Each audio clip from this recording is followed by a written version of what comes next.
Cheerio all. So I'm outside. It's a little dark, but this is normal February weather for Washington, D.C. It's almost 50 degrees. It's been raining all day. I can't stand it. We've had snow a couple of times this year, and we usually go a few years without snow. And I want one good snowstorm every year. Okay, blah, blah, blah. Anyway, 411 now. Arrogant. He's slightly a narcissist. He's probably a wonderful husband and provider, a good man, takes responsibility for himself, but his arrogance gets on my last nerve. But, so, he did a 3-part series on the Watts income. I will link at least one of those below. And everything he says is exactly correct. He hired a forensic accountant from the University of Colorado. So everything he's saying is correct, and if you question it, and that's how I feel when he's talking to me. I'm like, whoa, fuck, man, back off a little bit. Anyway, so he talks about Chris's income, about $62,000 annually. I have no idea if that's good for that part of the country. I guess I could have looked it up. If you live here where I live in Washington, D.C., on $62,000 a year, you are not supporting a family. It's just not going to happen. But then he talks about Shannon. He said, and Shannon made almost exactly the same, $62,000 a year. And I got that information from speaking to 5 people at Lavelle.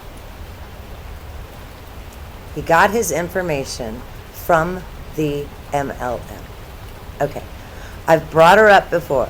Recovering Hunbot. We know Shannon wasn't making the money she claimed to have made. She had, according to 411 now, $27,000 of Thrive inventory in her basement. How much LuLaRoe inventory did she have? And Origami Owl. What the fuck is Origami Owl? I have never even heard of that until Chris's Wisconsin interview. You've watched me before. You know I'm not on Facebook. My girl Maria deactivated and deleted her Facebook in the last couple days, and that's wonderful. This past last quarter was the very first time Facebook ever had a drop in users, and it was significant. Zuckerberg's wealth dropped by $29 billion or something in a day. Good. He's trying to control your mind and Play-Doh your mind. Do you know you're an illegal alien? You can go on Facebook and find out how to get smuggled into our country. I mean, good God. But if you want to go to a Trump rally, they block that. So wake the fuck up. Get off Facebook. And remember, most of the bullshit your friends are sharing is a lie. Look at Shannon Watts. I guarantee there were people all over the country who watched her and said, oh my goodness, I wish I could have a life like she does. And it was a fraud. Every fucking thing she said was a fraud. You know, for whatever reason, this flashes me back. There's a time she's opening her new Thrive product. The package has arrived. And Bella is sitting on the counter saying she's hungry. And Shannon says, you want a laptop? We'll put that on your vision board. Take that to your vision board, bitch. The kid is 4. Good God. Her vision, she wants to grow long hair. And her mother won't let her. That's right at this point, that's what matters to this kid. But she was hungry. She didn't want a fucking laptop. Ignorant asswipe. Talks about the daycare costs. Okay, I've talked about that many times. I guess he did the math. $19,800 annually for daycare. Shannon called it school, and I guess she felt better if she referred to it as school. But $20,000 a year. Good God. My stepkid went to a place. Bean Tree. It's a franchise across the country. Crazy expensive. Gavin could get his hair cut for $40 during the day. And there were parents that did that because it was taken care of during the day. They could be at work, they didn't have to worry about it. But to sit in the little barber chair at Bean Tree was $40. And this was 15 years ago. Gavin's in college now. He's a kicker for a football team, a national NCAA football team. I won't go any deeper than that. Anyway, so when he talked about Chris's paycheck, he talked about a $75 deduction that came out every other week. It was for Chris's truck. And he said, and that's so that Chris can use that truck. Okay, well, but he's not allowed to use it. He paid $75 every other week for the convenience of leaving his home in his work truck and going straight to his job site. He was not allowed to run errands in that work truck. He wasn't allowed to have the family in the truck. You notice in the interrogation in Colorado, they ask him about the truck, and he goes, "Oh yeah, the girls have played in it, and Shannon's been in there." Okay, I bet the girls had never ever been in that truck until that day. They weren't allowed, and it seems odd to say, but Chris wasn't a rule breaker. He snapped, but for the most part, he wasn't a rule breaker. Goodness. But do you realize these two people didn't own a car? They didn't own one car between them. That Lexus, that was Lavelle's car. That's not her. The reason the MLMs do this car bonus thing is because these women aren't able to get a normal, conventional loan by proving their income through an MLM. Because you can't prove your income through an MLM because, for the most part, you don't have an income. And so that's why the MLM companies started doing this car bonus or car allowance thing, was so that their people could get access to some credit even though they probably didn't legitimately deserve it. You know also that, now I don't know the exacts, but Shannon had to have a certain number of new recruits every month in order to qualify for that car bonus. That car bonus wasn't a one-time, boom, you've qualified, yay, now we'll pay for your car. You have to qualify every single month.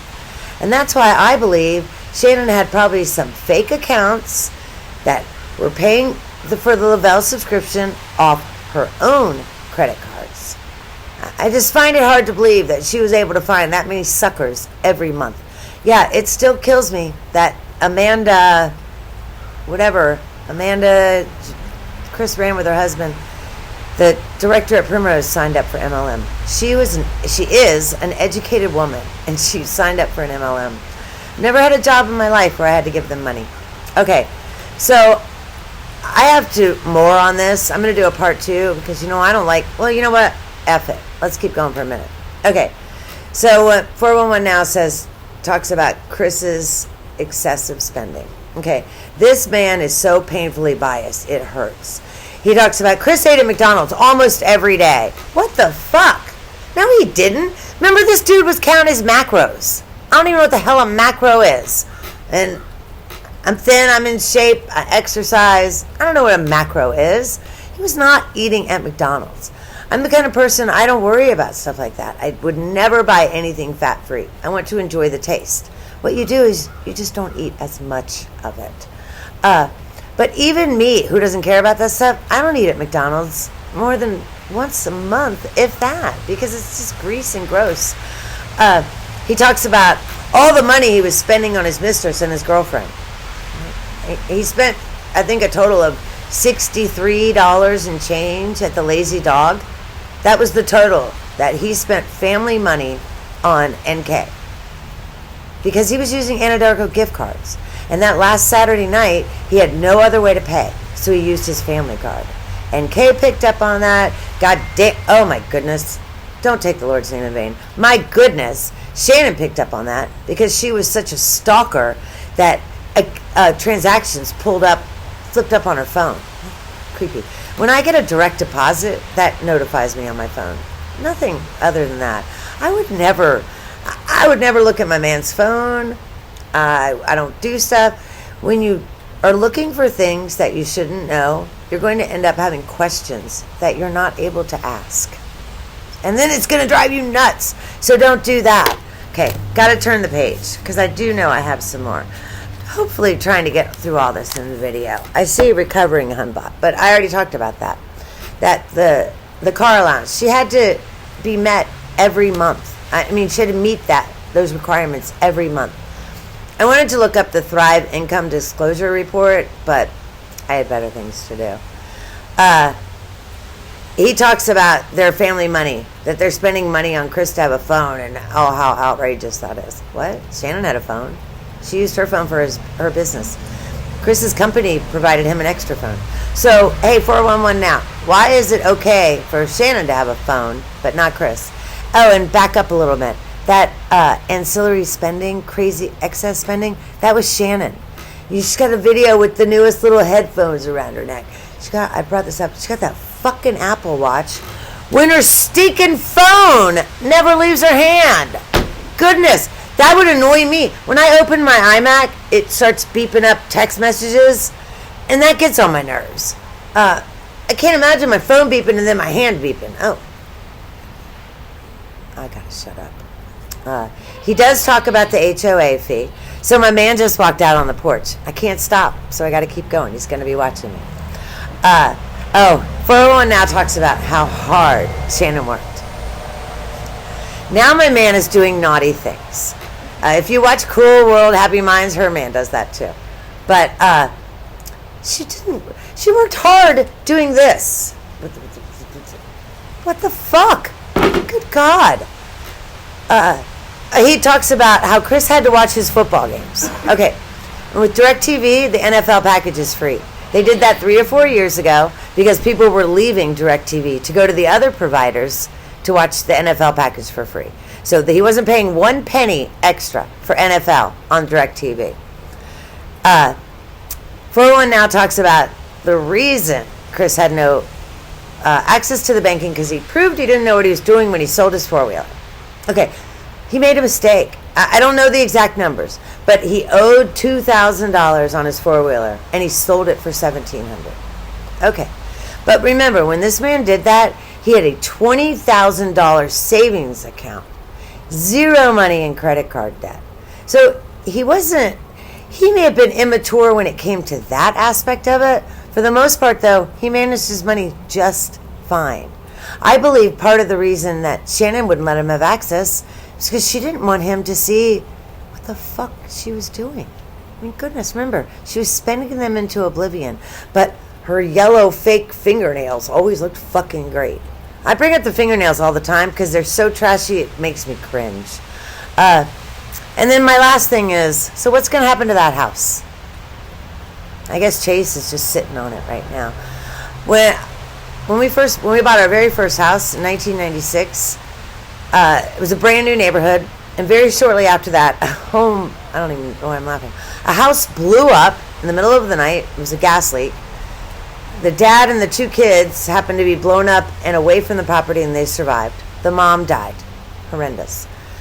But the town was South Riding, Virginia. If you ever want to look it up, house explosion.